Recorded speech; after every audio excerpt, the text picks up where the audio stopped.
Sahabat Muslim, ini dia jawaban trivia kuis seputar Islam. Surat terpendek di dalam Al-Quran ialah surat Al-Kautsar, yang hanya berjumlah 3 ayat, dan memiliki arti nikmat yang banyak, serta karunia Allah atas telaga Al-Kautsar. Sahabat Muslim, berdasarkan laporan We Are Social per Januari 2022, jumlah pengguna aktif media sosial di Indonesia mencapai 191 juta orang dari total 273 juta rakyat Indonesia. Tak mengherankan, dari remaja sampai orang tua, masing-masing memiliki sosial medianya sendiri. Artinya, tidak ada batasan usia di dalam konten sosial media. Mulai dari joget-joget, bahkan sampai obrolan dewasa di podcast. Menurut remaja Islam, setidaknya ada 10 keburukan dalam menggunakan sosial media.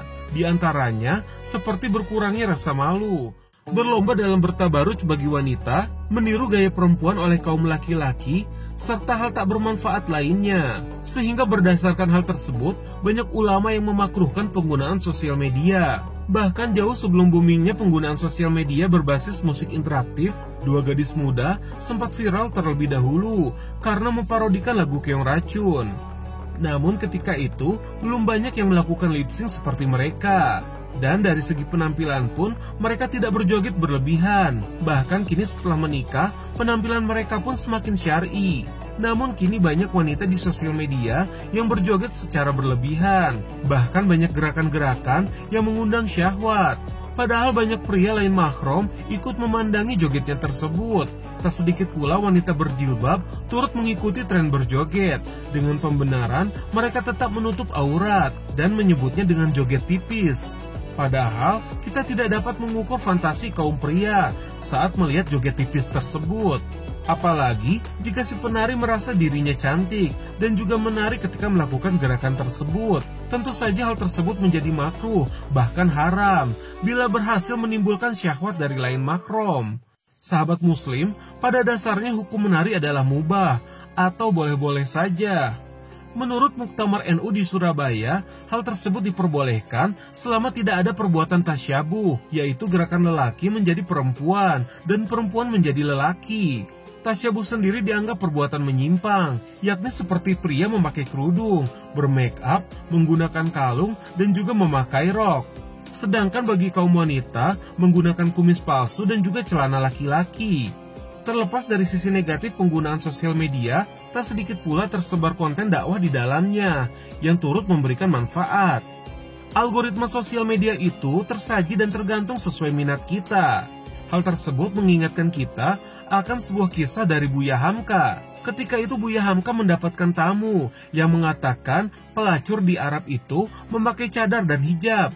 Buya Hamka pun menjawab, "Waktu saya di Los Angeles dan New York, Masya Allah, di sana malah tidak ada pelacur sama sekali." Sang tamu berkata, "Ah, mana mungkin Buya, di Mekah saja ada, apalagi di Amerika, pasti lebih banyak," kata tamunya tersebut. Buya Hamka pun menjawab, "Kita ini hanya dipertemukan dengan apa yang kita cari.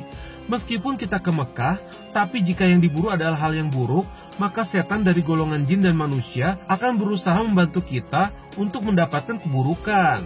Tetapi sebaliknya, sejauh perjalanan ke New York dan Los Angeles, bila yang dicari adalah kebaikan, maka segala kejelekan akan enggan dan juga bersembunyi."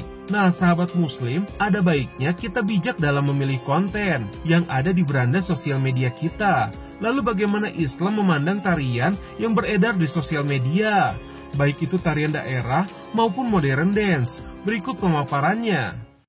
Satu ketika ada sahabat Nabi namanya Ja'far bin Abi Thalib dipuji oleh Nabi. "Ashbahta khalqi wa khuluqi."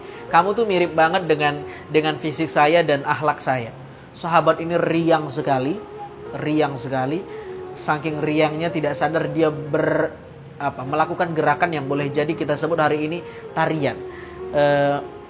Riwayat ini diambil oleh sementara orang sebagai dasar adanya tarian sufi.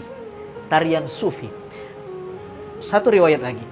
Satu ketika waktu itu momennya lagi Aid, ya, hari Lebaran. Lalu kemudian ada tarian Habasyah di pelataran di luar pelataran masjid.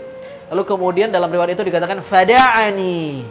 Rasul sallallahu alaihi wasallam, kata Aisyah, Nabi memanggilku agar kita sama-sama menyaksikan pagelaran tarian itu.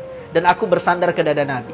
Riwayat ini sesungguhnya memberi kita kesimpulan bahwa ada tarian pada masa Nabi, dan Nabi pernah menyaksikannya dengan Siti Aisyah. Walaupun kita patut bertanya, orang-orang yang menari saat itu, yaitu dari suku Habasyah, tarian semacam apa sehingga Nabi melihatnya? Tentu bukan tarian yang mengandung fitnah, bukan gerakan yang vulgar dan lain-lain.